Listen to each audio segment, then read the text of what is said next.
অসম্ভব মজার একটি রেসিপি, পটল আলু ডাঁটার ঝোল। চলুন তাহলে রেসিপিটা দেখে নেওয়া যাক।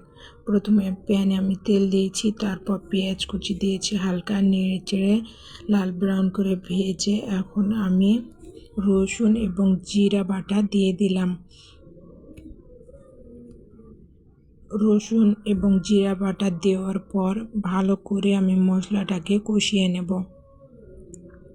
কয়েক মিনিট মশলাটাকে কষিয়ে নেওয়ার পর আমি লবণ দিলাম, তারপর শুকনো মরিচগুলো দিয়ে দিলাম, তারপর হলুদ, তারপর ধনিয়া, শুকনো মশলাগুলো দিয়ে দেওয়ার পর কিছুটা পরিমাণ পানি দিয়ে আমি ভালোভাবে মশলাগুলো কষিয়ে নিলাম। কয়েক মিনিট কষিয়ে নেওয়ার পর আমি সবজিগুলো এখন দিয়ে দিব।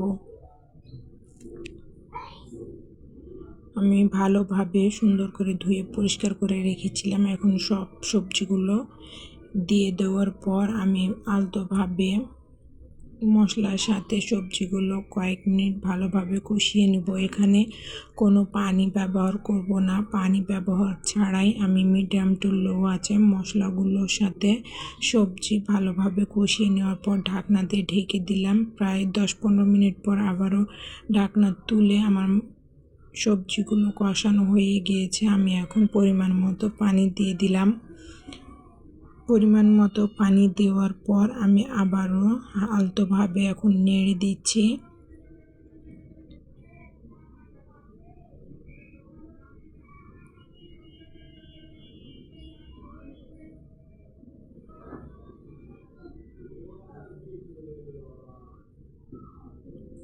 আমি ভালোভাবে নেড়ে দিয়েছি।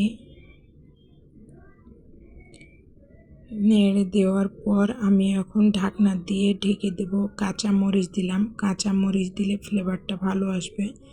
ঢাকনা দেওয়ার পর বলক চলে আসলে আমি ঢাকনাটা তুলে নিলাম, তারপর কিছুক্ষণ আবার নেড়ে দিলাম। নেড়ে দেওয়ার পর আমি লবণটা এখন চেক করে নেব।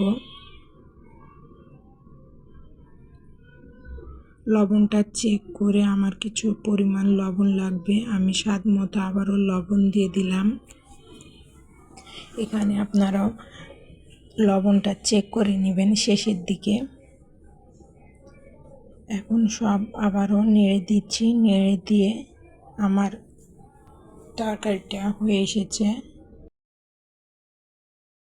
মাশাআল্লাহ, অনেক সুন্দর হয়েছে। এভাবে আপনারা বাসায় ট্রাই করবেন আর অবশ্যই কমেন্টে জানাবেন কেমন হয়েছে।